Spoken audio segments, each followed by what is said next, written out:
for all these hits, it's really important to have your body in the right position at impact, which means you have to have your head down. And you want to try and get your back flat.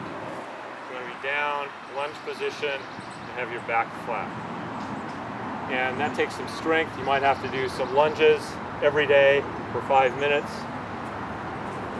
You want to get your knee down as close to the ground as possible.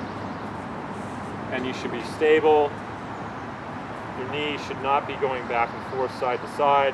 Get your left leg at least in a vertical position when you're hitting the ball. You're going to see players who are hitting the ball in a position like this, where the knee is not bent. They're not applying a lot of power, as much power as they can to the ball when the knee is not bent. So it's very important to have the knee slightly bent over the middle part of the left foot or the right foot if you're hitting the ball. And your hands should be down by your knee. Now, some players, they can't figure this out. And they come in and they lift their hands over the ball like this and they rotate their hands. So you have to learn where's the right place to put the ball relative to your knee so that when you hit it, your hands are going over your knee. Okay, so you want to get down in a lunge position. The next thing is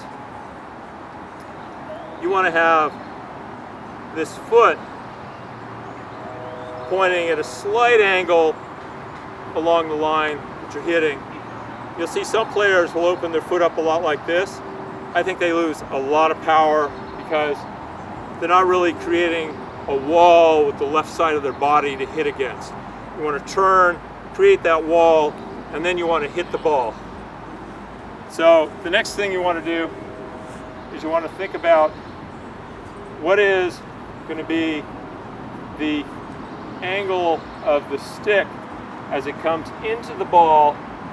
Is it coming around like this? Is it coming down like this? Is it coming under like this? Now there may be a case where you're forward and you want to shoot on goal and you're going to open the blade up. But that should be an intentional thing that you're doing when there's no other players in the way or shooting on a goal with a goalie. So there's a case where you do want to chop down on the ball, on the top of the ball, to raise it up. If you're forward, you're probably going to use a shortened grip to do it. You're going to try and elevate the ball and create a shot that the goalie can't handle.